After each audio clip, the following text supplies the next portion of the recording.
Bienvenue pour cette matinée tout à fait exceptionnelle, déjà parce que nous commençons pratiquement à l'heure. Et je voudrais vous accueillir chaleureusement.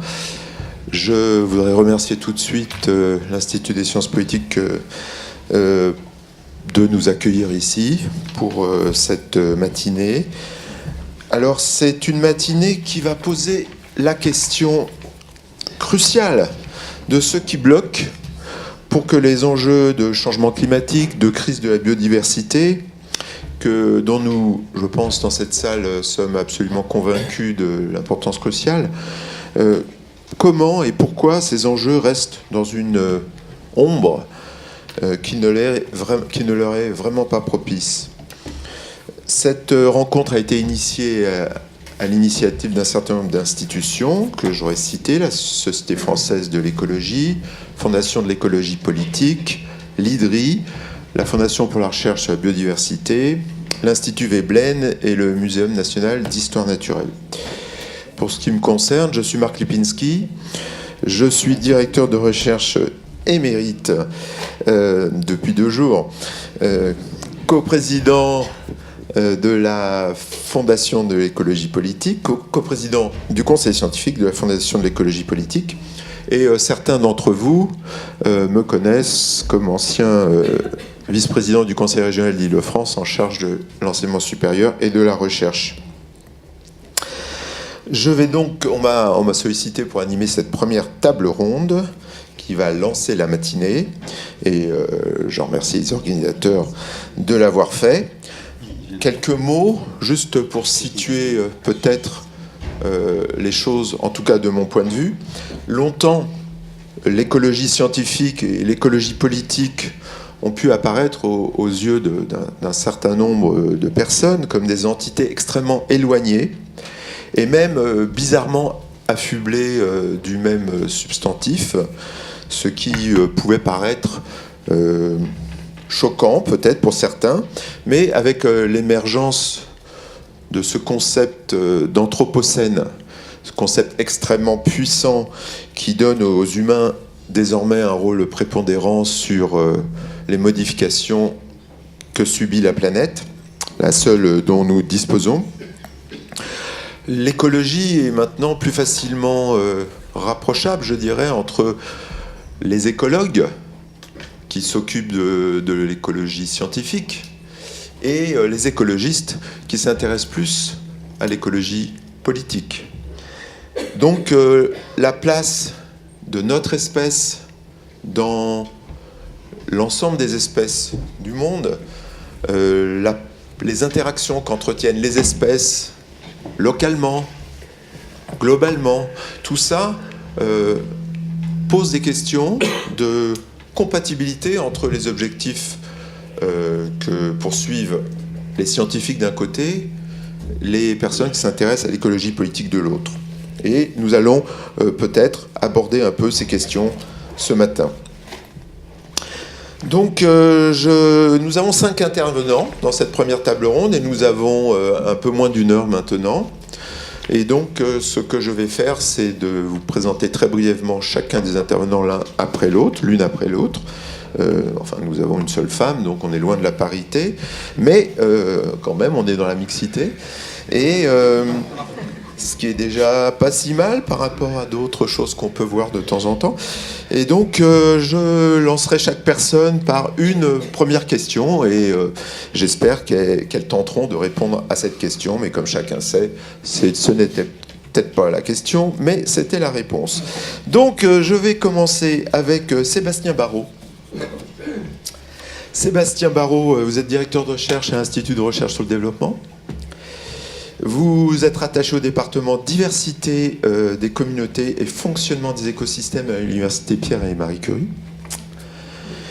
Vous êtes aussi engagé dans les tâches d'intérêt général, puisque vous avez accepté d'être président de la Société française d'écologie.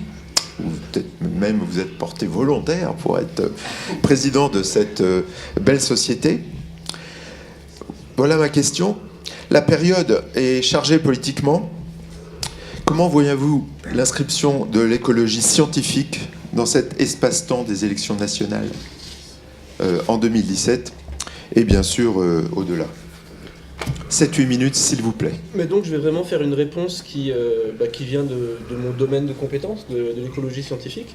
Et je pense qu'effectivement, cette question du lien entre écologie politique et écologie scientifique est important.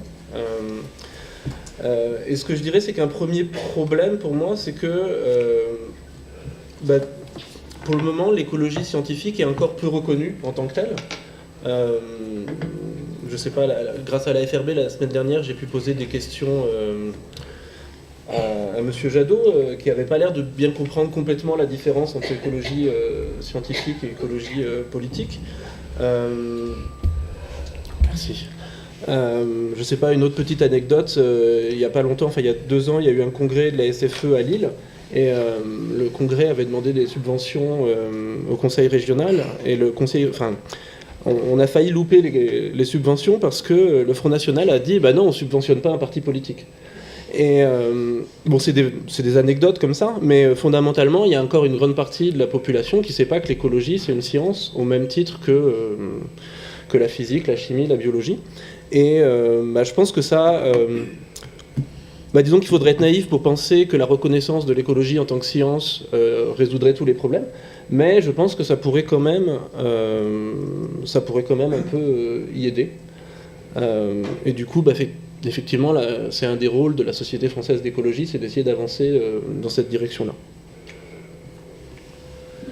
Bien, mais alors on reviendra peut-être, puisque vous avez parlé très brièvement, on reviendra peut-être un peu plus tard dans la discussion avec la salle. Denis Couvet, vous êtes professeur au Muséum. Vous êtes membre du conseil scientifique de la FRB. Vous êtes écologue, vous vous intéressez aux problèmes de gestion de la biodiversité. Et aussi, vous avez poussé au Muséum au développement des sciences participatives pour impliquer au mieux les amateurs éclairés dans ce domaine. Est-ce que vous pensez que ajouter la complexité... Je vais faire un peu de provocation. Ajouter la complexité des rapports entre scientifiques et citoyens est intéressante lorsqu'on observe déjà cette complexité de rapports entre les écologues et les écologistes en général. Merci pour la question. Ça tombe bien, elle tombe en résonance avec la réponse que j'avais préparée sans connaître la question. Quelque part, effectivement, je pense que c'est tout à fait fondamental. Et en fait, alors effectivement, il y a mon expérience de sciences participatives, mais il y en a une autre aussi dans l'expertise, notamment au Conseil des biotechnologies, ou bien actuellement sur l'agroécologie. Et en fait, ce qui me frappe, c'est que finalement, dans les analyses, par exemple, quel rôle pourraient jouer les technologies végétales, c'est tous les implicites. Tous les implicites, finalement, dont font preuve les universitaires. Donc, je vais me placer au niveau des universitaires, organismes scientifiques. Et en fait, je pense qu'il y a un concept qui est intéressant, c'est le concept de représentation du monde. On connaît donc la représentation du monde des modernes, qui, pour faire court, grosso modo, l'idée c'est que plus de sciences, plus de technologie et plus d'éducation vont résoudre les problèmes environnementaux, finalement.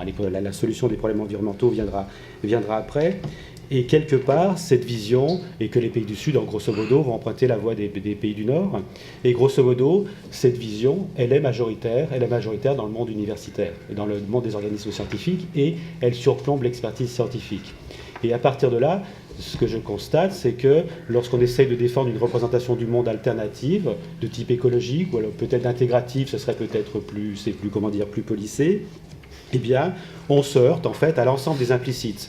Et en fait, on se heurte finalement à une tâche qui est relativement gigantesque parce qu'il faut réviser tous les fondements. Tous les fondements, parce que représentation du monde, ça dit bien ce que ça veut dire. Ça veut dire qu'en fait, nos implicites économiques, sociaux et politiques sont basés sur cette représentation des modernes. Donc, quelque part, à travers l'écologie, il faut revisiter tous ces implicites et finalement les déconstruire, comme disent nos collègues des sciences humaines et sociales. Alors quelque part là aussi il y a un affrontement en fait entre disciplines, c'est-à-dire que moi je dirais que la représentation des modernes en fait elle est basée sur les succès incontestables de la physique, de la chimie et de la biologie de laboratoire. Alors que les représentations du monde qui sont plutôt écologiques en fait sont basées sur l'écologie scientifique et sur les sciences humaines et sociales lorsqu'elles adoptent une posture constructive. Mais du coup on est effectivement dans un décalage entre deux types de disciplines, donc qui quelque part Donc là, on a cet affrontement, effectivement. Alors, à partir de là, comment décliner tout cela? Qu'est-ce que ça veut dire, finalement, décliner une représentation du monde qui est plutôt écologique? Donc, tout d'abord, évidemment, l'aspect un peu trivial, c'est qu'est-ce qu'un système écologique, hein? Donc là, effectivement, il y a encore beaucoup à faire. La notion de service écosystémique a été une notion qui a été très importante dans ce domaine-là. Même si elle a reçu un accueil un peu critique et parfois pour des raisons qui sont un peu curieuses, parce que notamment derrière la notion de service écosystémique, il y a eu tout l'aspect monétarisation de ces services écosystémiques, qui a été une étape qui, selon moi, est une étape extrêmement importante. C'est-à-dire que lorsque les économistes montrent que finalement les enjeux de l'agriculture européenne, c'est beaucoup plus la protection de la qualité de l'eau, de l'air, la qualité des paysages, que sur le plan économique, ça pèse beaucoup plus lourd que l'augmentation de la production agricole, là, on est dans un changement assez radical dans la représentation du monde. D'accord ? Derrière cette monétarisation, il y a tout un ensemble d'implicites qui sont complètement changés et qui veulent dire que bon, l'enjeu pour l'agriculture, et là c'est intéressant d'ailleurs de voir les débats actuels, hein, notamment sur le débat sur on veut produire plus, ce que montre l'analyse économique, c'est que c'est un non-sens sur le plan économique. Donc ça c'est important. Et quelque part, ça heurte tellement le sens commun qu'on voit que cette révision économique à 180 degrés, en fait, elle ne percole pas. Elle ne percole pas, c'est-à-dire que même dans le monde universitaire, on se heurte au fait à la monétarisation, mais qu'est-ce que ça veut dire? Vous voulez mettre un prix à la biodiversité, blablabla, etc. Et finalement, on reste un peu bloqué. Voilà, donc la notion de service écosystémique. L'autre chose, évidemment, c'est, derrière les systèmes écologiques, aussi bien montrer que toutes les solutions technologiques actuellement qui sont proposées sur les systèmes écologiques ont des capacités terriblement limitées. Hein. Faire disparaître des populations de moustiques, même avec des méthodes d'édition de génome, ça ne se fera pas, ça ne sera pas possible. Mais ça aussi, faire passer ce message-là, expliciter effectivement ces limites-là, ça reste difficile. Bon, l'édition du génome, de la même manière, est-ce que ça va révolutionner l'amélioration des plantes? En fait, pour qui connaît un peu l'amélioration des plantes, c'est quand même quelque chose qui, bon, ça va être une technique intéressante, mais quelque part, tous les enjeux, notamment de l'adaptation des variétés au changement climatique, les questions restent béantes. Ce n'est pas l'édition du génome qui va changer énormément de choses là-dessus. Voilà. Donc là, il y a tout un enjeu sur les systèmes écologiques. Il y a l'enjeu sur le développement écologique et humain, évidemment, à redéfinir ce que c'est que le développement humain. Donc là, les économistes ont travaillé, les sciences sociales aussi, mais les écologues, évidemment, ont beaucoup de choses à dire. Il y a tout l'aspect aussi compétitivité. Hein. Qu'est-ce que la compétitivité économique aussi? Là aussi, à nouveau, l'écologie a beaucoup de choses à dire, avec notamment l'hypothèse de Porter, qui est une hypothèse qui, évidemment, est encore assez peu connue, mais le fait que respecter des normes environnementales, ça procure un avantage économique aussi. C'est comme ça que la compétitivité économique monte. Bon, là, à nouveau, on est sur un renversement de représentation. Voilà. Deux derniers points qui me semblent aussi importants dans la défense de cette représentation écologique, c'est la notion de limite planétaire. Donc c'est vrai que la notion de limite planétaire, c'est une notion qui n'est pas nouvelle. Hein. Le Club de Rome en a parlé, c'est même le fondement du Club de Rome. Mais quelque part, la traduction, qu'est-ce que ça veut dire en termes immédiats, hein, dans les 5 ou 10 ans prochains? Qu'est-ce que ça veut dire sur le plan social, économique et politique? Ces limites planétaires.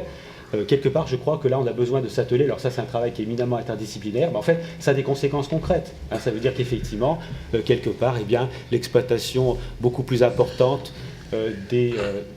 de tout un ensemble d'écosystèmes, etc., ça va se heurter, voilà quelles vont être les conséquences sociales négatives. Et je crois que là, il faut qu'on soit sans doute beaucoup plus précis pour expliciter ce que ça veut dire que ces limites planétaires. Voilà. Et puis peut-être une dernière chose aussi par rapport à ça, et là ça renvoie au débat politique actuel, c'est finalement, on pourrait se dire, bon d'accord, les limites planétaires c'est important, donc l'humanité a intérêt à coopérer, etc. Et qu'est-ce qui se passe si les grands pays décident de ne pas coopérer? Est-ce que dans ce cas-là, ça reste intéressant finalement, eh bien, de penser que ces limites planétaires, quelque part, c'est quand même un horizon politique, indépassable, quelle que soit la volonté de quelques leaders politiques et de quelques électeurs. Et là, je pense qu'il y a un certain nombre d'éléments qui montrent effectivement de manière rationnelle, mais là aussi, il faut qu'on s'attelle beaucoup plus à cette tâche-là, de bien expliciter en quoi c'est intéressant pour un pays qui a un certain nombre de capacités, en fait, de rester... Alors, le terme vertueux n'est peut-être pas le terme, mais en tout cas, effectivement, de travailler dans ces politiques publiques, dans une vision écologique, que de toute façon, ça sera intéressant à moyen terme, même si jamais, effectivement, le contexte international n'est pas porteur dans ce domaine-là. Merci, Denis. Lucien Chabazon, je me tourne vers vous. Oui. Vous avez une longue expérience des sphères dirigeantes, à la fois au niveau national, vous avez travaillé dans un certain nombre de ministères depuis plusieurs décennies, au niveau international aussi. Et donc, actuellement, vous êtes conseiller à la direction de l'IDRI. Donc, je pense que vous êtes très bien placé en tant que grand serviteur de l'État pour tenter de d'apporter quelques réponses à la question qu'est-ce qui bloque aujourd'hui pour qu'on puisse faire mieux en termes de biodiversité et climat en 2017, puisque c'est le titre de notre matinée. Oui, en fait, je m'étais apprêté à parler de la question de savoir pourquoi la biodiversité n'était pas dans la campagne électorale, parce que... C'est une partie du problème. Voilà, c'est une partie du problème, oui. Mais la réponse sera j'ai trouvé deux réponses à votre question et à la mienne dans des déclarations récentes. La première, c'est celle de Bruno Latour dans l'Obs du 18 mars, qui dit on lui demande comment expliquez-vous ce grand silence à propos de cette question, et il dit les écologistes s'occupent de l'environnement comme s'il s'agissait d'un objet hors politique, et pour le climat, il faudrait en donner une définition plus proche en le reliant aux notions de territoire et de sol. Alors, donc là, c'est l'idée que on a maintenant une approche extrêmement abstraite, conceptuelle, et qui un peu déterritorialisée.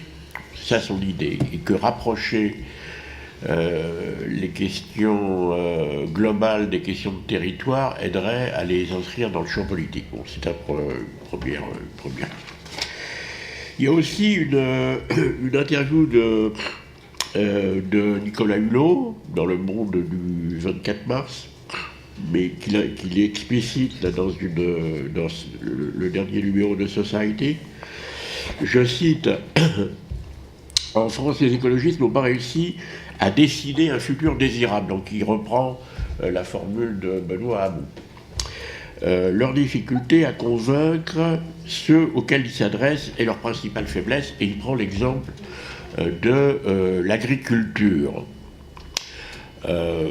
Bon, moi j'ai une troisième hypothèse, mais je ne me mets pas à leur niveau, mais voilà, il y a quelque chose qui me frappe au cours des dernières années, c'est la construction du vocabulaire relatif à l'écologie, au développement, l'émergence, la question du développement durable, et le sentiment qu'on construit, en particulier dans les cadres internationaux, les Nations Unies, partout, un vocabulaire de type consensuel, pour opérationnaliser le développement durable. Alors ça s'appelle les objectifs de développement durable, la transition écologique, la transition énergétique, la biodiversité, qui n'est pas la protection de la nature, c'est un concept plus scientifique et plus abstrait, je pense, pour le grand public, la société à bas carbone ou l'économie bas carbone, la croissance verte, la planification écologique, et tous ces concepts véhiculent l'idée qu'au fond, on a trouvé les moyens de concilier les contraires, qu'on a dépassé les conflits, et que maintenant on est tous sur la même, on est sur une voie sur laquelle on a topé, en gros, et qu'il n'y a plus que le problème est dépassé. Il est derrière nous, voilà. Et je passe sur des concepts d'ailleurs qui viennent aussi du monde de l'écologie scientifique, par exemple la gestion durable des écosystèmes. Mais déjà, ça vient de très loin. Déjà, le WWF parlait du wildlife management, la gestion de la vie sauvage. Alors la gestion de la vie sauvage, c'était déjà un début d'oxymore. Ça ne va pas de soi, la gestion de la vie sauvage. Bon. On parlera peut-être de tout ça tout à l'heure. Il y a aussi la technique de politique publique qui est utilisée pour l'écologie, en particulier la fixation. La technique consiste à fixer des objectifs de très long terme. 2050, par exemple, alors on va réduire de 80% les émissions de carbone à l'horizon 2060, ou avant la fin du siècle. Et ce faisant, il me semble que bon, c'est satisfaisant, nécessaire probablement, de donner un tel horizon, Mais en même temps, il me semble que ça a un effet de démobilisation pour les échéances immédiates, pour la vie quotidienne, et qu'au fond, on reporte. Voilà.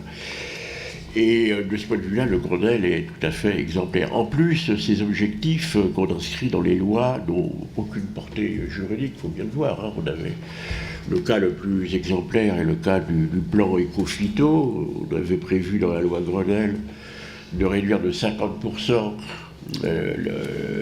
l'utilisation des pesticides d'ici 2018. On a fait que les augmenter, d'ailleurs, sauf l'année dernière.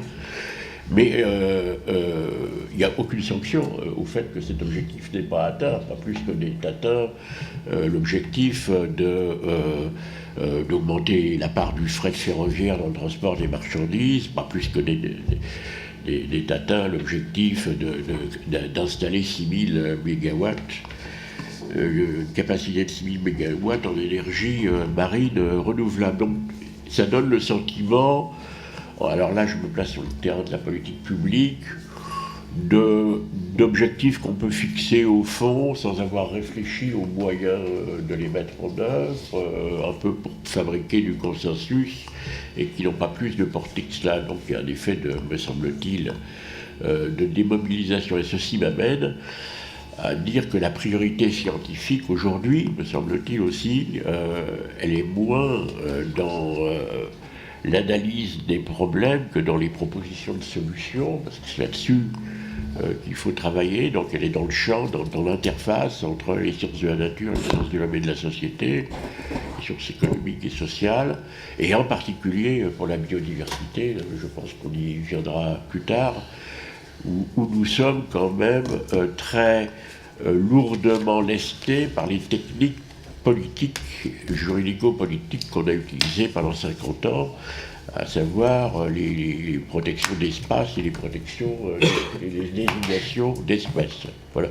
Il me semble qu'on ne progressera pas sur la biodiversité et les écosystèmes si on ne travaille pas à des outils appropriés à cette nouvelle approche. Merci. Je me tourne vers vous, Michael Fussell. Vous êtes philosophe, professeur à l'école polytechnique. Vous vous êtes intéressé dans votre jeune carrière à beaucoup de notions déjà. La colère, la consolation. En 2012, vous avez publié un ouvrage intitulé « Après la fin du monde, critique de la raison apocalyptique ».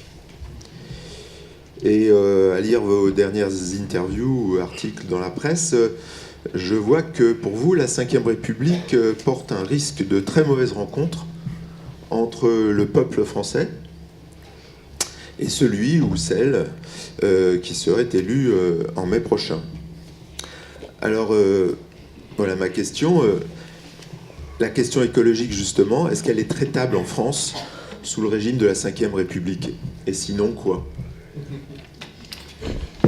Merci beaucoup. Je vais y répondre, mais je vais répondre à votre question après avoir répondu à celle que je m'étais posée, qui était inscrite dans le titre de notre rencontre, la première partie de rencontre, inscrire l'écologie dans l'espace démocratique, parce que, au risque d'apparaître comme peut-être un peu décalé, il me paraît que cette inscription de l'écologie dans l'espace démocratique, au fond, elle n'a rien d'évident. Et elle demande en tous les cas à être travaillée, à être voulue, à être élaborée, y compris dans le domaine institutionnel sur lequel je dirais un mot pour terminer. Si l'écologie, à mon sens, n'est pas ipso facto soluble dans la démocratie, c'est parce que d'abord, ça a d'ailleurs été rappelé sous la figure de l'écologie scientifique, elle est un savoir. Elle se présente comme telle, un savoir qui a d'ailleurs été conquis de haute lutte, qui a été aussi diffusé ou dont on a pu prendre conscience seulement au terme de décennies de travaux et de combats. Mais elle est un savoir, ou elle prétend être un savoir qui, d'une certaine manière, reconfigure le champ des possibles et en même temps intime aux politiques de se transformer, de se réélaborer, de reprendre des enjeux qui ont été mis de côté suite aux excès de ce qu'on appelle un peu rapidement, à mon sens, le progressisme, et puis de revenir en dernière analyse sur ce qui a déjà été nommé ici, une représentation du monde.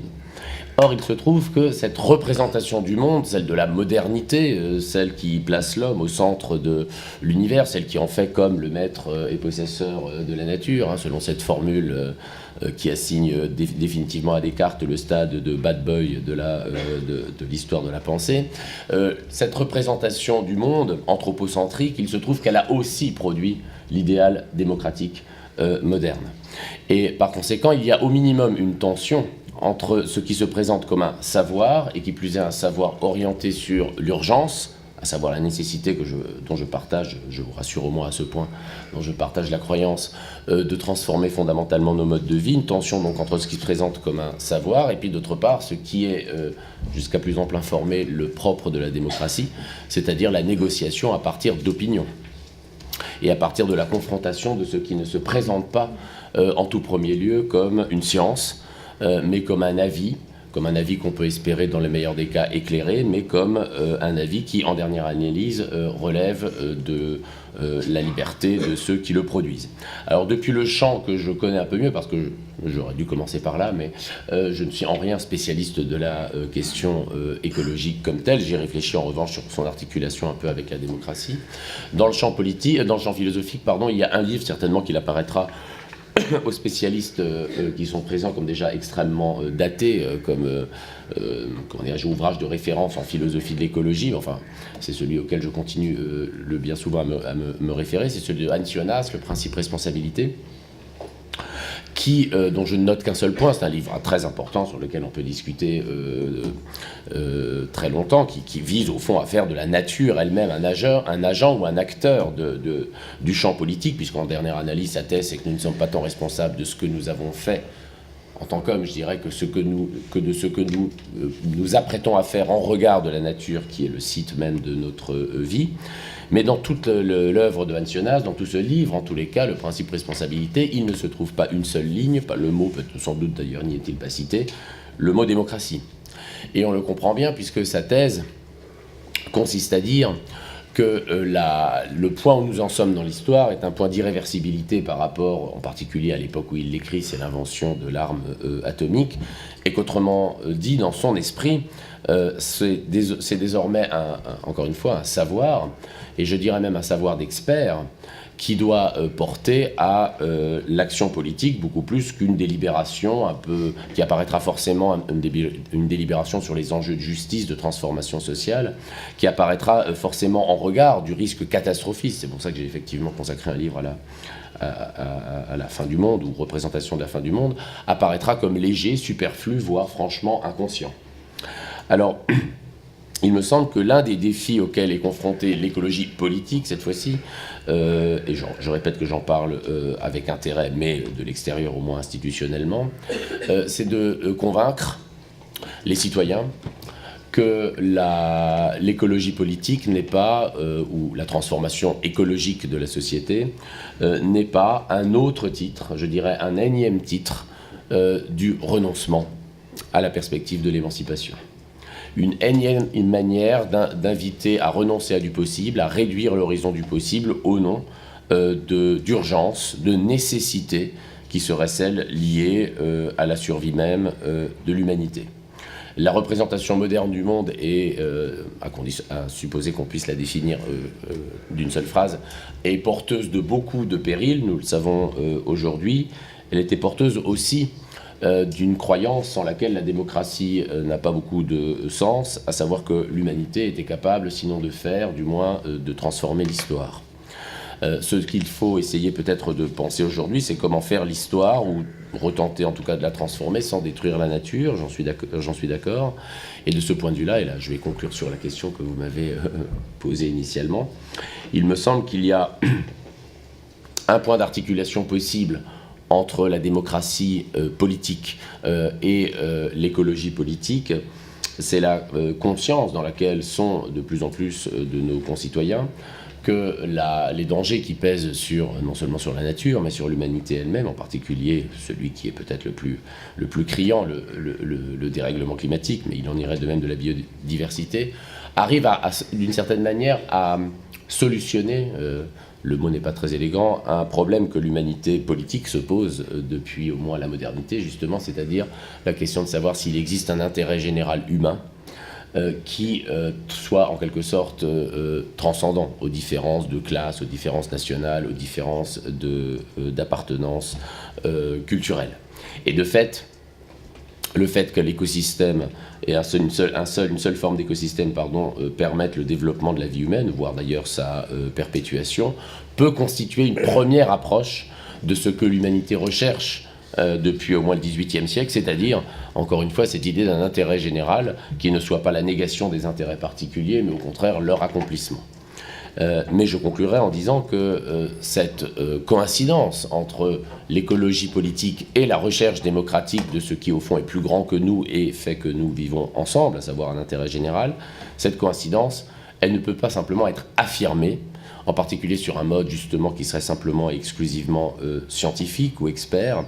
Encore faut-il, ça a été dit d'ailleurs, rendre désirable la promotion de cet intérêt général humain, car nous savons aussi que le fait que la Terre elle-même et l'humanité par conséquent soient en danger ne nous garantit nullement qu'il ne se trouve pas une partie de la population humaine qui soit plus en sécurité qu'une autre, pour des raisons qui sont cette fois-ci sociales et non économiques et non pas strictement écologiques.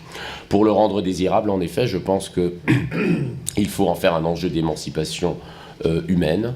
Rendre désirable l'écologie, c'est montrer non seulement qu'elle est nécessaire, mais c'est montrer aussi peut-être qu'elle peut apporter aux hommes d'autres formes de consommation qui les rendront plus humains, plus autonomes. Voilà un idéal de la modernité, l'autonomie, auquel je conseillerais volontiers de ne pas renoncer trop vite. Et cela passe certainement, effectivement, par une transformation institutionnelle. Il est tout à fait certain que la présidentialisation de la cinquième République, le mythe, disons, de l'homme providentiel ou de celui qui, par sa seule volonté, incarne le peuple et l'intérêt du peuple en son entier, est parfaitement contradictoire avec la difficulté ou les défis qui sont liés à l'écologie, mais d'une manière générale, même à la démocratie entendue comme participation collective à la définition de l'avenir. Donc que l'écologie soit présente dans la campagne électorale de manière insuffisante, j'en suis d'accord. Elle l'est aussi parce que peut-être n'a-t-on pas encore trouvé, peut-être n'est-il d'ailleurs pas si facile à trouver, un point d'articulation entre les désirs politiques, au moins ce qu'il en reste des citoyens, et puis le souci de faire que la nature ne soit plus simplement environnement, mais un partenaire à part entière de nos délibérations, de nos débats. Et de ce point de vue-là, je crois qu'il ne s'agit pas seulement de rendre la politique plus écologique, il s'agit aussi de politiser la nature pour montrer qu'elle-même devient, dans la manière dont nous la concevons, un enjeu de délibération qu'il faut souhaiter être le plus libre possible. Merci. Alors, Lucille Schmid, je me tourne vers vous. Vous êtes au service de l'État depuis votre sortie de l'ENA, du temps où l'ENA occupait ce bâtiment. Et puis, vous avez montré votre intérêt, un intérêt particulier pour les questions économiques, les questions culturelles, les questions de citoyenneté. Vous êtes engagé dans un deuxième temps dans la vie politique, d'abord au Parti socialiste, dont vous avez coprésidé le laboratoire des idées.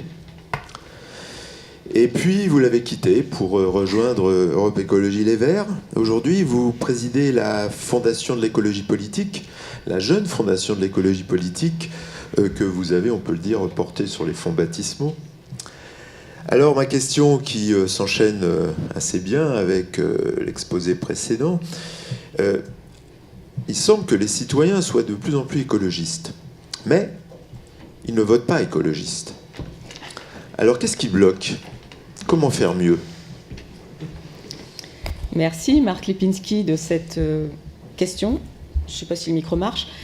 D'abord, je voudrais dire que je n'ai pas vocation à être présidente de tout et que c'est pas parce que j'ai coprésidé le laboratoire des idées du PS. D'ailleurs, à l'époque, j'étais vice-présidente parce qu'on coprésidde pas au PS, on coprésidde chez les écologistes en fait.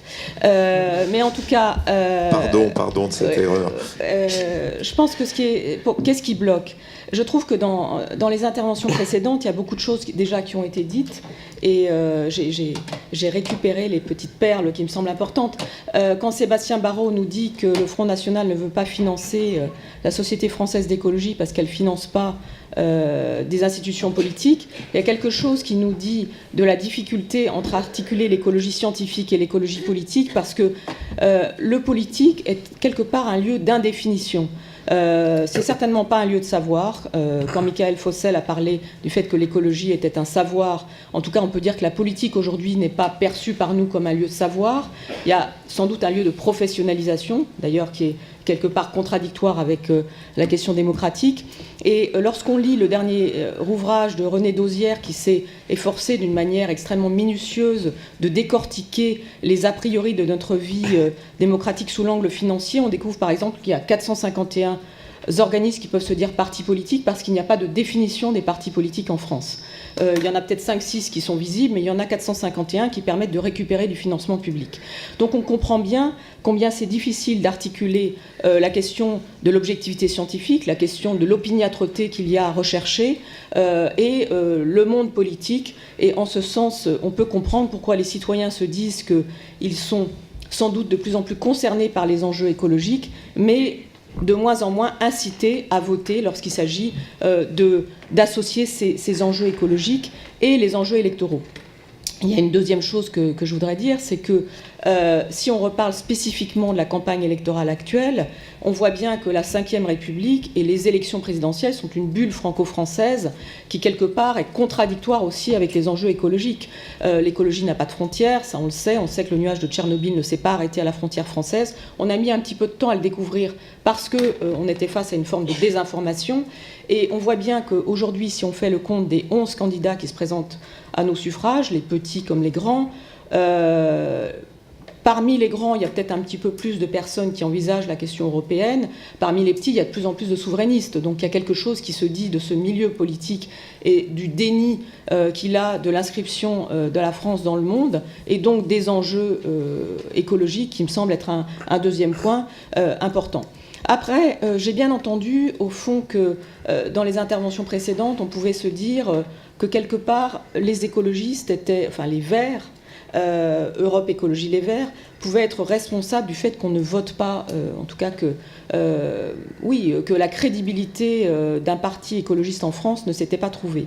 Je crois qu'il y a quelque chose qu'il faut dire aussi, c'est que, comme l'a dit Denis Couvet lorsqu'il a parlé d'implicite, la société française est peut-être de plus en plus écologiste, mais est-ce qu'elle est prête à envisager l'ampleur des transformations que ça implique? C'est pas si sûr.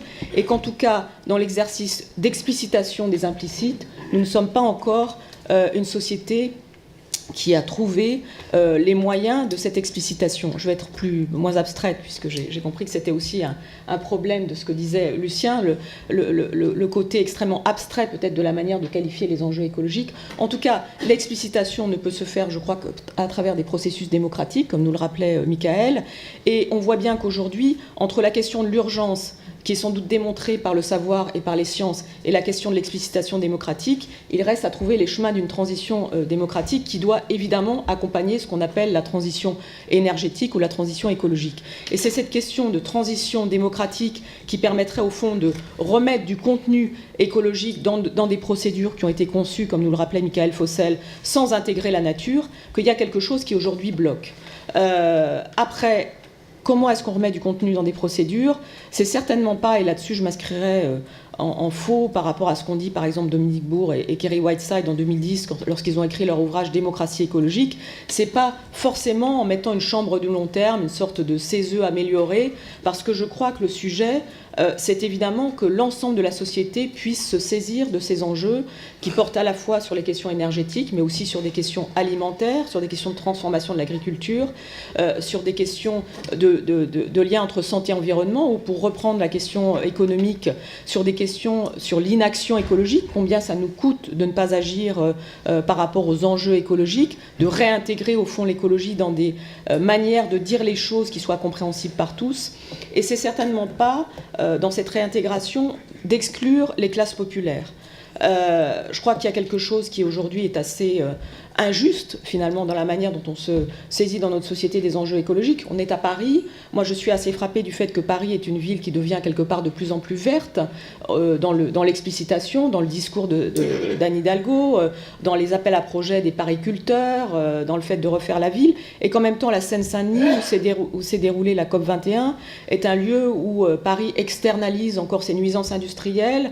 Donc on a quelque chose qui aujourd'hui, en termes de construction des inégalités, associe inégalités sociales et environnementales, et je crois qu'il y a quelque chose sur la question de la justice écologique qui doit être aussi affrontée pour que la question démocratique et l'écologie puissent se lier.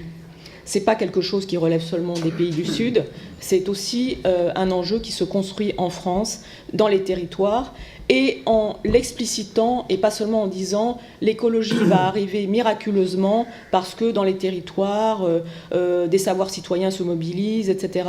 Non, il y a un moment où il faut aussi affronter au niveau de nos enjeux nationaux et au moment où, en quelque sorte, la société se met en marche, mais n'y voyez aucun ralliement, se met en marche démocratiquement. Je crois qu'il y a un moment où il faut inscrire l'écologie autrement que comme une vision du futur.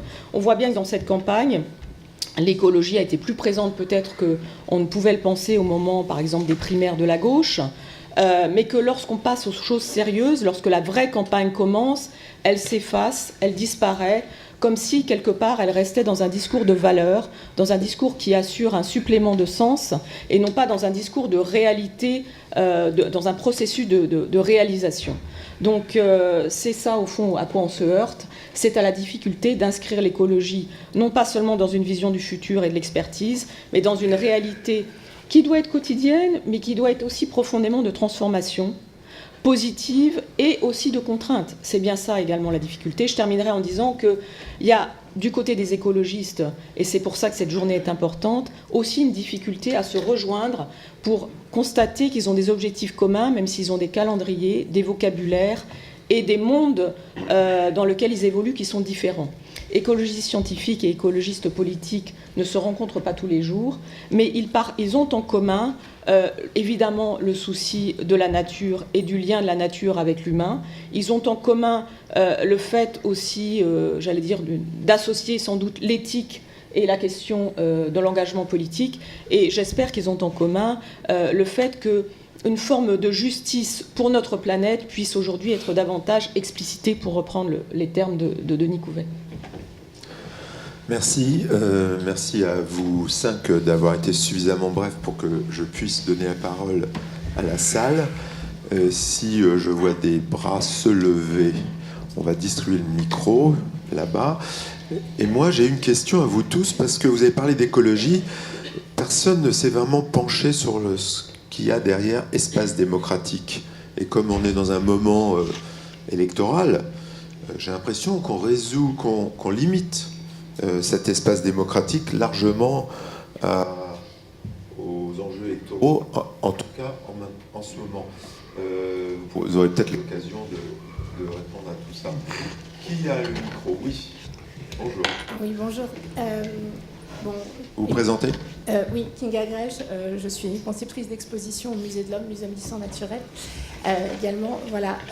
Et en fait, ma question porte sur les programmes pour l'élection présidentielle. Je vois que vous voulez essayer de prendre un petit peu du champ et de recul par rapport à cette période électorale, mais quand même, comme vous abordiez la question des programmes, il me semblait, en étudiant un petit peu justement la question de l'écologie et son inscription dans les programmes, en tout cas des principaux grands candidats, que chez Jean-Luc Mélenchon, on peut observer un net verdissement dans son programme par rapport à ce qu'il a pu proposer il y a 5 ans. Est-ce que vous pourriez un petit peu nous en parler et quand même nous pointer, est-ce qu'il y aurait quand même une vraie différence de la manière d'aborder l'écologie entre les candidats aujourd'hui? Est-ce qu'on fait, on prend plusieurs questions? S'il y a d'autres questions tout de suite, on va... Oui, devant, ou de ce côté-là, de la salle. J'ose pas dire à droite. Bonjour, merci beaucoup pour l'intervention très très intéressante. Je m'appelle Guillaume Un peu Futazard. plus fort. Je m'appelle Guillaume Futazard, je suis doctorant en droit international de l'environnement. Et donc, ce que j'ai compris de la plupart de vos interventions, c'est qu'il y a un enjeu de mieux vendre l'enjeu écologique, finalement, mieux l'insérer dans l'espace démocratique, donc le rendre plus tangible pour les citoyens. Et j'aurais aimé peut-être un exercice de pensée pour donner un exemple de ce que c'est qu'exactement rendre tangible un enjeu écologique pour un citoyen, sur un exemple précis par exemple, et comment sortir, parce que finalement, de dire qu'il faut mieux vendre, ça reste aussi quelque chose d'assez intangible. Donc j'aurais beaucoup aimé un exemple de démarche à adopter.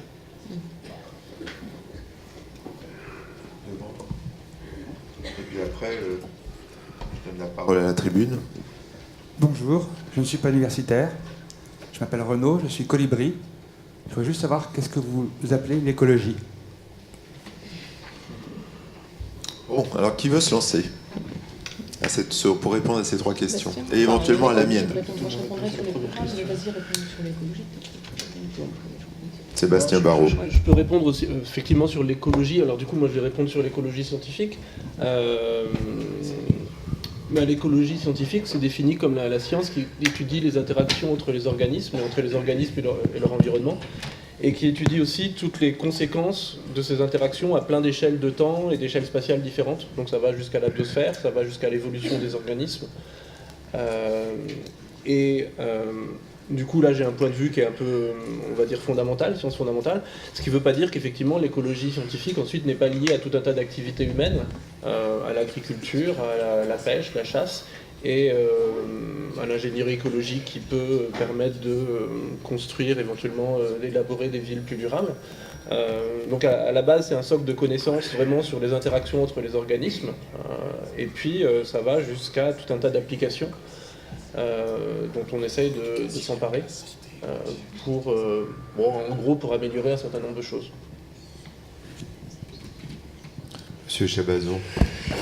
Moi, je voudrais répondre un peu sur les programmes. Et ça nous ramène à la démocratie, au fonctionnement de la démocratie, de la Ve République et du système présidentiel.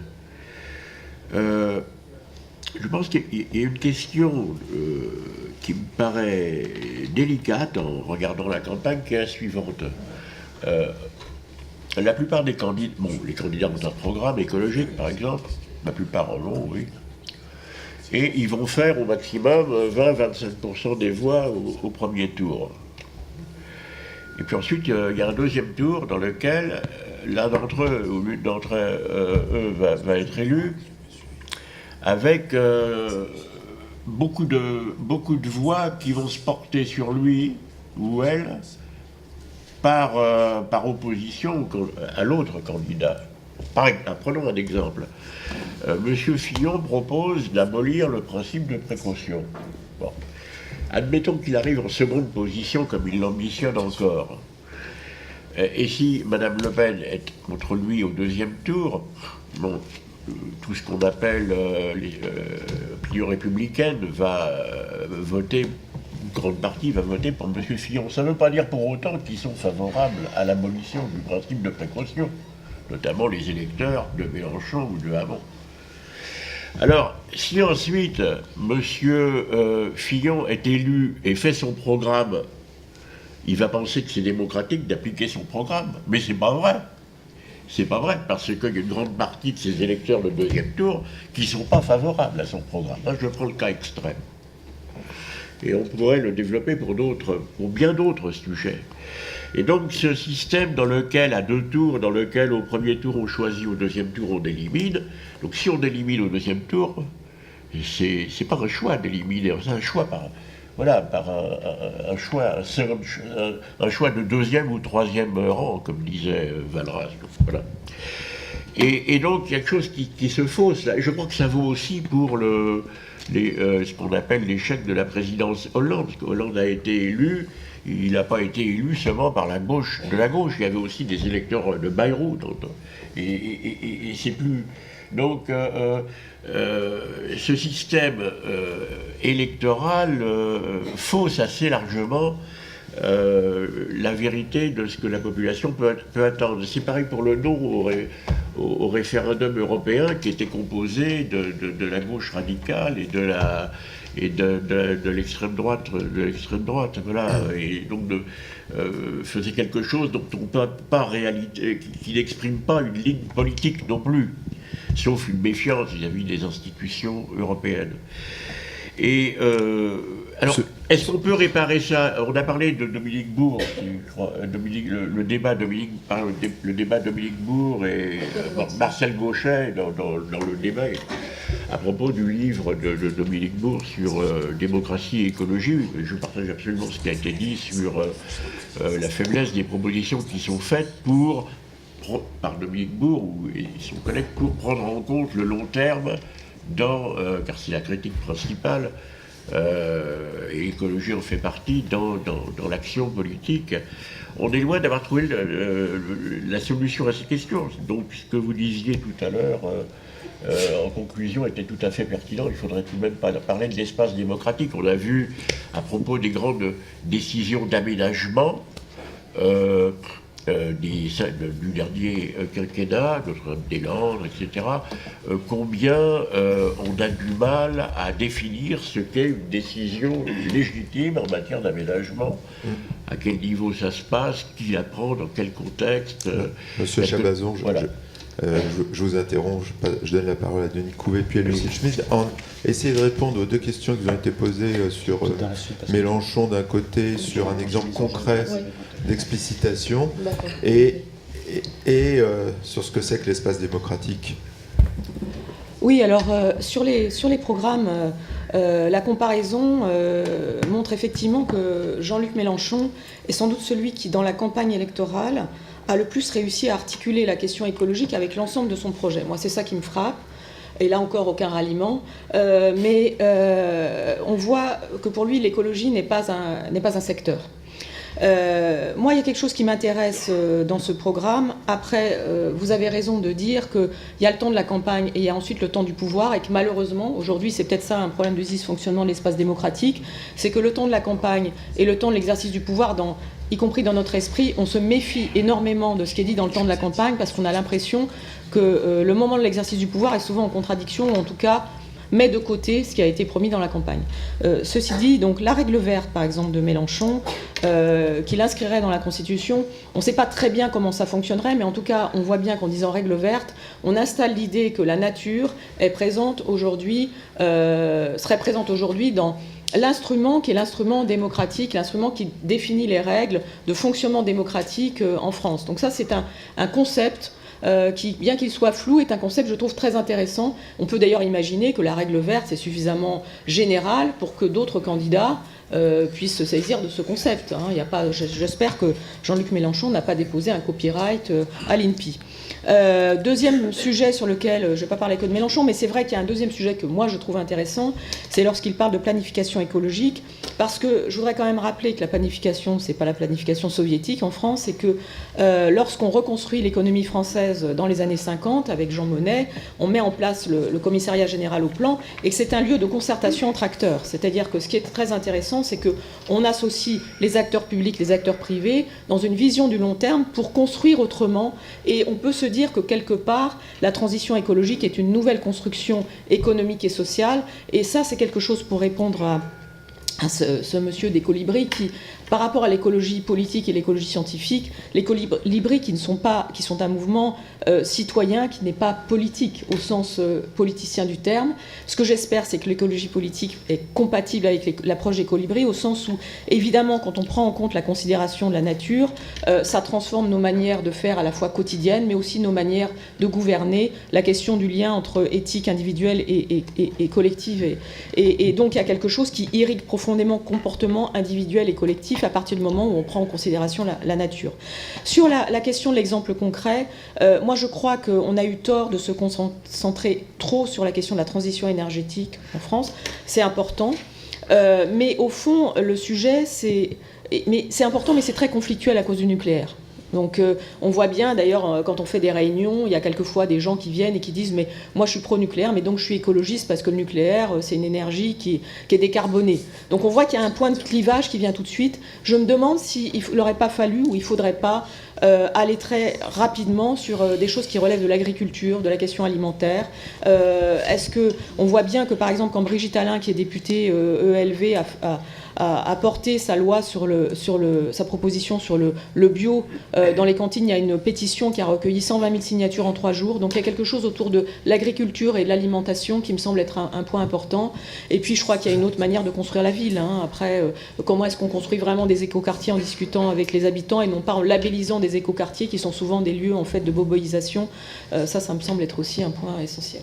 Merci. Denis ? Oui, moi je voulais compléter assez justement sur l'exemple concret. Effectivement, je rejoignais Lucille. Effectivement, pour moi, c'est l'agriculture typiquement et l'agroécologie. Mais peut-être ajouter quelque chose, c'est qu'on assiste beaucoup sur l'aspect consommateur, donc qualité de l'alimentation, mais il y a bien d'autres enjeux qui sont très importants.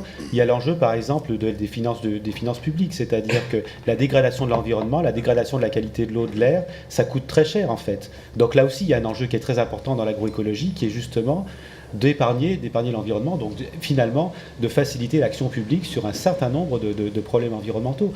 Et puis un troisième enjeu qui est très important aussi, c'est la logique du système agricole. C'est-à-dire qu'actuellement, le revenu des agriculteurs est quand même un revenu qui est souvent insuffisant, et la manière principale dont ils ont d'augmenter le revenu, c'est de produire plus. Mais produire plus, on voit bien effectivement la contradiction. Donc derrière l'agroécologie, il y a aussi le fait de payer effectivement, de rémunérer les agriculteurs pour la qualité de l'environnement, ce qu'on appelle notamment les paiements pour services environnementaux, donc de changer la logique de production. Voilà, donc il y a ces différentes dimensions. C'est ça que j'appelle être concret, c'est-à-dire réfléchir à la fois à la logique des producteurs, la logique des consommateurs, et puis la logique de l'action publique et des citoyens. Et tout ça ensemble. Michael Fessel. Et puis si vous avez d'autres questions, il paraît qu'on a encore 5 minutes. Oui, juste sur la question de l'espace démocratique et peut-être de Mélenchon.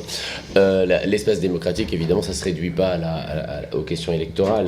La démocratie, en tout cas la démocratie moderne, c'est une forme de société dans laquelle, moi j'en reviens toujours à la définition de Claude Lefort, le lieu vide du pouvoir, c'est-à-dire que justement il n'y a pas un savoir qui vaudrait immédiatement autorité, qui vaudrait légitimité. C'est-à-dire que précisément c'est un lieu où c'est une forme de société, plutôt la démocratie, qui légitime le conflit sur ce qui est légitime et ce qui ne l'est pas. Et par conséquent, il y a là forcément une tension entre les discours, y compris ceux de la philosophie parfois, de l'expertise, et puis le fait que l'opinion ou l'indétermination, l'incertitude soit le régime normal de la démocratie.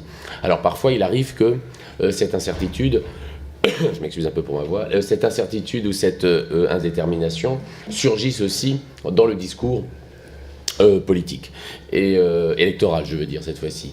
Et il me semble que la question intéressante, ou plutôt l'approche intéressante de Mélenchon, bon là aussi pas de ralliement, même si ça finit par y ressembler.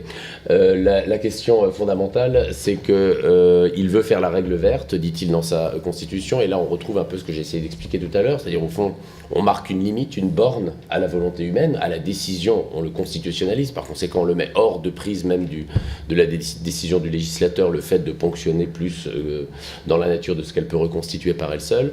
Donc ça, on pourrait dire, c'est l'aspect, au moins partiellement, je suis plutôt pour cette mesure, mais partiellement autoritaire quand même de l'écologie. On décide que par avance, et quel que soit le souhait ou la volonté des citoyens, on se met une limite, un interdit d'ordre ici productif ou économique. Mais l'intelligence de ce candidat, c'est de proposer ça à une constituante et de ne pas l'imposer comme ça depuis un savoir de surplomb, depuis lequel il faudrait au fond être d'accord ou ne pas l'être, autrement dit à la fin des fins. Même cette règle, et beaucoup d'autres sans doute de type constitutionnel, doit quand même appartenir à une constituante. C'est-à-dire au fond ce moment où un peuple décide de quel peuple il veut être. Et de ce fait se donne une constitution. Est-ce qu'il faut faire entrer l'écologie dans la constitution ? Est-ce qu'il faut faire introduire la nature comme un acteur à part entière du champ politique?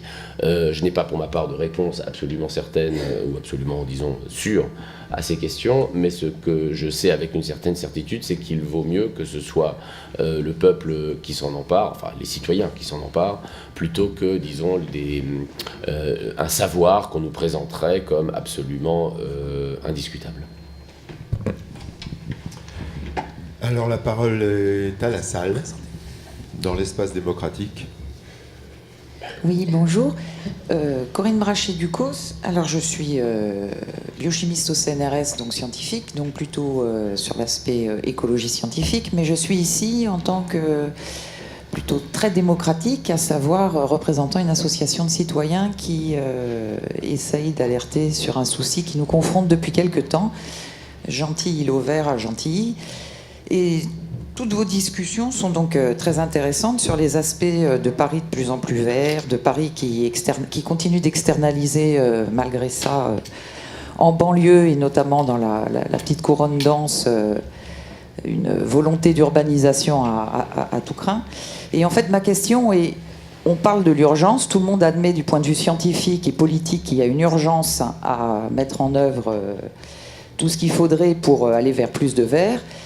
Et que faire, puisque finalement, dans une ville où là, on pourrait avoir des zones à défendre d'un point de vue écologique, parce que ce sont les derniers endroits, mais la ville est ruinée, donc elle a un besoin de construire dans le jeu des territoires et de la grande métropole parisienne. Et du coup, c'est le maire, dans le droit commun, qui va dire s'il veut urbaniser ou pas une zone. Donc en fait, on se retrouve confronté, non pas à de la politique avec des partis gauche, droite ou autres, mais avec bien l'articulation du droit qui fait que le maire décide avec quelques élus s'il veut urbaniser ou pas. Et si nous, citoyens, on alerte en disant attention, là, c'est la dernière zone non imperméabilisée, dernier îlot de fraîcheur, on est déjà très dense, on a encore gagné 1/3 de plus de population en très peu de temps, quel est le recours dans l'urgence, tout de suite, à qui on peut demander de défendre une situation qui, quand même, d'un point de vue scientifique, me paraît une alerte. Parce qu'il y a des directives, et donc voilà. Excusez-moi, je ne sais pas si j'ai été claire, parce que le sujet est très complexe. Très clair, très clair. Mais il y a une urgence, parce qu'en fait, c'est des concours que lance la MGP pour asseoir aussi sa représentation. Ouais. On a bien donc, compris la question. Monsieur. Bonjour, Yann Laurence de l'IDRI. Moi, j'ai été très intéressé par toutes les interventions et je voudrais revenir sur celle de Michael Fossel, notamment sur ce statut que vous pointez, de ce problème que poserait... Parlez dans le micro, mieux. Oui, je croyais le faire, mais ça y est, vous m'entendez mieux ? Pas sûr qu'on entend au fond. Bon, là, je peux pas tellement parler plus près, là, à moins de le mettre dans ma bouche comme ça. Comme ça, c'est mieux ? Ouais. Ok. Oui, je voulais interroger cette notion que Michael Fossel disait. Le thème de l'écologie a un problème de savoir qui s'imposerait, qui aurait tendance à s'imposer au champ politique. Et je me demande si c'est propre à l'écologie et à l'environnement. C'est-à-dire qu'il y a d'autres politiques publiques qui ont été fortement poussées, lancées, gouvernées par des sachants. La santé, par exemple. Typiquement, la politique de la santé, dans une moindre mesure l'éducation, mais quand même, peut-être aussi la défense, par exemple. Voilà, il y a des grandes politiques publiques qui ont été portées avec une dimension de savoir très importante. Et je me demande si, au contraire, on n'est pas dans cette attitude qu'on partage beaucoup, tous, de dire attention à ne pas être dans une attitude trop de savoir, etc., que s'imposer. Peut-être tout simplement parce que, comme l'écologie, l'environnement commence à effectivement représenter un enjeu pour les gens, elle impose des arbitrages et elle déplaît à un certain nombre de ses adversaires qui, à ce moment-là, contestent la légitimité des savoirs qui ont fondé ces arbitrages. Merci. Y a-t-il une dernière question pour nos intervenants à la tribune ? Oui. Alors, bonsoir. Bonjour. Bonne nuit. Je m'appelle Alexandre Flay et je suis récemment membre de l'association Avenir Climatique. Ça va, c'est assez fort le micro ? Ouais. Et donc, je voudrais parler concrètement justement de la campagne électorale parce que concrètement, je cherchais auprès d'une déléguée nationale de Macron, je vais dire le nom, on cherchait aussi à rencontrer d'autres candidats et à parler d'une proposition personnelle pour d'autres candidats, mais comme il y avait un petit créneau là qui s'offrait à moi auprès d'une connaissance, d'une déléguée nationale, concrètement, j'essayais de choper Macron dans la campagne électorale pour lui proposer une proposition. Alors, mon engagement environnementaliste, on va dire, il est assez immature. J'ai pas beaucoup d'expérience là-dedans. Moi, je suis chercheur en acoustique musicale, danseur de tango. Et ça fait quand même... Mais par contre, ça fait 15 ans que je lis voilà, Jean-Marc Jancovici, beaucoup de lectures sur le sujet du climat, de l'environnement. Alors pour... Excusez-moi. Assez rapidement quand même. Ouais, ouais. Donc en fait, j'ai sur ce qui s'est dit, parce que je pense que c'est important qu'on formule des propositions, ce qui a été dit justement, c'est par exemple la méconnaissance de l'écologie scientifique. Pour Sébastien. Ensuite, il y a eu changer la représentation du monde, rapprocher les territoires et l'écologie par Lucien Chabasson, et l'explicitation des enjeux. Et à mon avis, tout ça, ça rejoint un grand problème qui est, à mon avis, l'éducation. Et je vais vous parler de mon expérience. Je vais essayer de faire ça très rapide. Mais... Non, je crois pas. Non, parce qu'on n'a vraiment pas le temps. Là, on est à 10h10. On va terminer à 10h. Donc, est-ce que vous avez une vraie question ? Une petite question. Je suis désolé, mais sinon, il fallait venir à la tribune, bon, alors, être invité à la tribune. D'accord, alors je vais juste aller à l'essentiel. Je vais dire, voilà, la proposition concrètement qu'on formule, que je cherche à faire formuler par l'association Avenir Climatique, même s'il y a des voix qui ne veulent pas devenir politique dans l'association, c'est proposer le bilan carbone personnel ou familial pour tous les lycéens et peut-être même, pourquoi pas, tous les étudiants, parce que justement, il y a un vrai problème d'éducation. Et si chaque lycéen fait faire à sa famille le bilan carbone de toute sa famille, on pourra avoir une hauteur de vue d'un seul coup, parce que moi, mon engagement politique, il part de là. Il part d'avoir fait proprement mon bilan carbone pour m'apercevoir de mon niveau de vie. Ok. Et voilà. Et je une voudrais savoir proposition ce que vous en pensez. concrète, alors. Merci. La parole est à vous, pour une dernière fois à cette tribune. Qui veut répondre à quoi ? Lucien ? Moi, je peux répondre sur les plans locaux d'urbanisme, parce que j'ai participé à l'élaboration de ces textes autrefois. On s'est efforcé, lorsque ça a été donné aux communes, d'organiser un espace un dialogue démocratique au mieux. Bon, qu'est-ce que ça veut dire ? Ça veut dire que le PLU, d'abord, doit faire des études, des évaluations environnementales, qui peut-être identifieront la nécessité de protéger les espaces verts. Ensuite, il doit respecter des normes supérieures, les lois, il y en a beaucoup, comme la loi littorale ou autre, et puis aussi les schémas d'aménagement intercommunaux, et en région parisienne, ça doit être le cas, le SDRIF, le schéma. Et là, au SDRIF, en principe, on a fait un grand effort, c'était même les Verts qui avaient la responsabilité de l'urbanisme pour protéger les espaces verts. Et puis il y a le dialogue.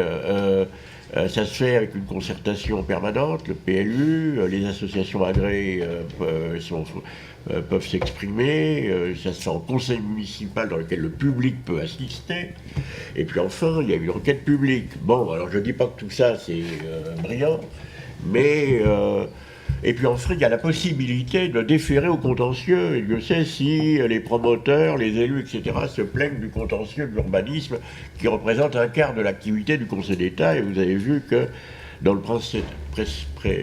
quinquennat qui s'achève, on a fait beaucoup pour réduire je l'ai regretté d'ailleurs, et même je le dénonce, parce qu'on a donné à un promoteur la présidence de la commission de simplification du droit de l'urbanisme pour réduire les possibilités d'accès aux tribunaux des citoyens. Je le signale parce que c'est passé un peu inaperçu. C'est une ordonnance Duflot d'ailleurs du mois d'août 2013. J'espère qu'on reviendra dessus. Et voilà, donc il y a un ensemble qui est ce qu'il est dans notre démocratie, mais qui ne permet pas à un maire de décider tout seul si on va urbaniser un terrain ou non. Voilà. Et n'oubliez pas non plus que le maire, il est confronté à d'autres questions, comme la loi Besson, qui oblige à faire 25% de logements sociaux, etc. Donc il y a beaucoup de contraintes. Il y a une obligation de construire 50 ou 60 000 logements en région Île-de-France. Alors ça, on peut le discuter. Est-ce qu'on l'a suffisamment discuté, cette question qui est traduite dans le SDRIF? Pour moi, c'est une question majeure, parce qu'on laisse grossir la région parisienne avec des grands projets. On est en train de concentrer toute la recherche française à Saclay, Condorcet, etc. C'est des grandes questions qui passent comme ça au Parlement, sans qu'il y ait un véritable débat national. On pourrait, moi je suis d'accord avec vous, pour consacrer une partie de notre sujet aujourd'hui à la question démocratique, parce qu'on discute de choses importantes, mais tout ce qui est en amont de décisions très, très importantes pour l'environnement passe avec beaucoup de facilité sans qu'il y ait de véritable débat. La question de l'avenir de la densification de la région Île-de-France, du point de vue des activités économiques, qui appellent ensuite du logement, c'est quand même une question majeure. L'aménagement du territoire a totalement disparu du champ politique. Voilà. J'ajouterais que, puisque j'étais au conseil régional quand on a discuté du schéma directeur de la région Île-de-France, ça a été très discuté, mais ça a été discuté dans les limites de la région Île-de-France, voilà, et pas du tout dans la perspective de l'ensemble du territoire. Lucile ? Oui, moi je voulais aussi répondre à cette personne de Gentilly, c'est ça ? Je pense que vous avez raison, il y a des procédures, mais la vérité c'est qu'il y a un contexte qui est aujourd'hui très défavorable en petite couronne au maintien de la nature dans la ville.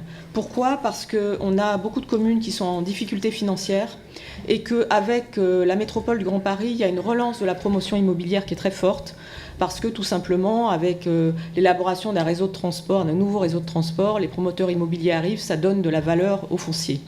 Donc il y a un sujet qui est posé en termes de contexte, de conjoncture, et qui montre qu'on n'a pas les outils juridiques, justement, face à une nouvelle conjoncture, avec des municipalités qui cherchent de l'argent à tout prix, et des municipalités où la préoccupation écologique est toujours minoritaire. Donc il n'y a pas d'outils juridiques, et j'allais dire, il faut trouver des modes d'interpellation démocratique. C'est là que la question de la construction démocratique se pose. Et à mon sens, peut-être en élargissant au-delà des habitants, parce que si on arrive, ou alors en ayant dans les habitants des préoccupations différentes qui sont représentées, c'est-à-dire pas seulement, comme on dit, le NIMBY, mais aussi, par exemple, des médecins qui vont montrer qu'en termes de santé, c'est important pour les habitants, qui vont montrer not in my backyard. Donc la question qu'on ne soit pas seulement en train de dire on veut avoir un parc pour y promener nos enfants, mais qu'on montre qu'il y a un coût justement de l'inaction écologique ou de l'action contre-écologique qui joue, ça c'est quelque chose qui peut devenir emblématique. C'est-à-dire comment est-ce qu'on fait pour que d'une association locale, on arrive en quelque sorte à nationaliser ou à élargir le cercle de ceux qui sont impliqués. Je crois que c'est sans doute en faisant des liens avec les scientifiques justement. Et je voulais rebondir sur ce qu'a dit Yann Laurence sur la question des... Rapidement quand même. Oui, très rapidement, mais sur la question des savoirs. Je suis d'accord sur le fait qu'aujourd'hui, la bataille, il y a une sorte de bataille des savoirs qui est menée notamment. On voit bien que par exemple, quand on veut empêcher l'extraction de sable en Bretagne, la Fondation a fait un travail là-dessus, Lafarge va chercher des scientifiques pour montrer qu'il n'y a pas de problème, on peut extraire le sable. Alors que du côté de l'association, il y a aussi des scientifiques qui démontrent qu'au contraire, il ne faut pas extraire le sable. Donc comment est-ce qu'on fait pour que en quelque sorte le savoir l'emporte, alors qu'il peut y avoir une instrumentalisation parfois de la science, et je ne crois pas que ce soit propre au XXIe siècle qui joue, et comment est-ce qu'on fait pour que la science engagée à bon escient, excusez-moi de dire ça, mesdames et messieurs les scientifiques, puisse l'emporter sur parfois des personnes qui sont dans une science vénale. Je rappelle que la commission sénatoriale pour étudier la pollution de l'air, il y a un médecin qui a été démasqué parce que depuis des années, il était consultant pour Total et qu'il ne l'avait pas dit, et qu'aujourd'hui d'ailleurs il y a une action judiciaire qui est engagée contre lui et que c'est une première. Mais donc il y avait quelqu'un qui jouait sur les deux tableaux. Merci. J'étais rapide, Marc. Denis, tu voulais dire un mot? Non. Michael? Je veux bien rebondir quand même. Je pense que le problème n'est pas que de la science vénale, c'est-à-dire qu'on a quand même un certain nombre de scientifiques qui s'engagent par conviction, qui pensent qu'effectivement extraire du sable c'est bon pour l'humanité. Je pense que c'est là qu'il y a un problème quand même. Donc je crois que la confrontation des savoirs, ça reste une difficulté. Michael? Mais juste un mot, mais ça répondra peut-être aussi en partie sur la question de ce que c'est que l'écologie. Je dirais qu'il faut quand même, enfin, là aussi je prends un peu les lunettes du philosophe, mais écologie, ça veut dire, ça vient de logos. Enfin, donc il y a un discours, il y a un savoir. Donc forcément, si on parle de l'écologie, on suppose non pas que toute écologie est scientifique, mais que toute écologie porte avec elle un savoir sur sur ce qu'on appellerait plus aujourd'hui sans doute l'environnement, en tout cas la nature et ses rapports avec l'homme. Alors, pour répondre à la question qui m'était posée sur oui, c'est vrai, et je suis tout à fait d'accord que dans n'importe quel domaine, politique de la santé, politique de l'éducation, interviennent des savoirs, et loin de moi l'idée de dire qu'il faut au fond valoriser l'ignorance ou que la démocratie c'est la valorisation de l'ignorance. Mais ce n'est pas la même échelle. À mon sens, entre l'écologie politique d'un côté et puis tout le savoir d'expertise, pédagogique, médical, parce que l'écologie politique, s'il fallait la comparer avec un certain régime de rapport entre savoir et science, je le comparerais à ce qui s'est présenté longtemps, pour le pire et pour le meilleur, comme socialisme scientifique. C'est-à-dire, au fond, la prétention d'avoir, ou même une certaine forme de libéralisme, à savoir sur l'histoire, sur la société, et de ce savoir déduire un certain nombre de prescriptions politiques. Alors l'écologie politique se présente comme un degré de conscience ou un degré de savoir sur les rapports entre l'homme et la nature, et de la même manière, elle en déduit un certain nombre d'exigences ou de prescriptions en termes politiques. Et mon point d'interrogation, si je puis dire, ou mon point d'attention, c'est justement de ne pas faire de l'écologie politique, de ne pas faire de l'écologie d'ailleurs tout court, une forme ou un savoir de substitution totale, un savoir total de substitution, comme on a pu prétendre avoir un savoir total sur le sens de l'histoire, le sens du progrès ou l'avenir de l'humanité. C'est le seul point sur lequel je serais un tout petit peu dubitatif sur la possibilité, au fond, de construire le politique autour de l'écologie, plutôt que de faire de l'écologie une dimension même centrale de la politique démocratique elle-même. À la différence que l'écologie ne prône pas la dictature d'une classe sociale sur les autres, mais c'est un autre débat. On a commencé avec Sébastien Barrault et on va peut-être terminer avec un mot du président de la Société française d'écologie. J'ai pas de réponse précise sur l'urbanisme en région parisienne. Par contre, pour moi, c'est vraiment un exemple, c'est un exemple typique de ce qu'on voit partout quand un élu a du mal à résister à la construction, à de nouvelles constructions, à de potentiels nouveaux emplois. Et du coup, de ce côté-là, pour moi, la seule... j'ai pas de bonne réponse, à part le fait qu'il faut refondre le système politique et économique pour être plus favorable à la prise en compte des enjeux environnementaux. Et bien sûr, je suis d'accord avec ce que disait Lucille tout à l'heure sur le fait que derrière, il y a aussi des enjeux de connaissance. Donc évidemment, ça me va bien. Mais du coup, ça pose aussi tout un tas de questions dans nos laboratoires sur la science qu'il faut faire pour... alors, évidemment, il faut éviter d'abord la vénalité de la science dont on parlait tout à l'heure. Mais après, il y a... Pour nous, concrètement, en tant que chercheurs, il y a aussi de nombreuses questions sur quelle science il faut faire pour aider la décision politique, pour supporter les bonnes décisions, entre guillemets, et... j'aimerais bien dire qu'on est prêt, qu'on est déjà en ordre de bataille pour répondre à toutes ces questions, mais je pense qu'en fait on ne l'est pas, et qu'il y a beaucoup de questions qui se posent sur la façon dont les chercheurs travaillent, dans la façon dont la recherche est financée, dans la façon dont la recherche est organisée. Et donc ça, c'est des préoccupations qui sont assez fortes pour moi. Très bien, on va terminer sur ces préoccupations. Je voudrais vous remercier tous les 5 beaucoup.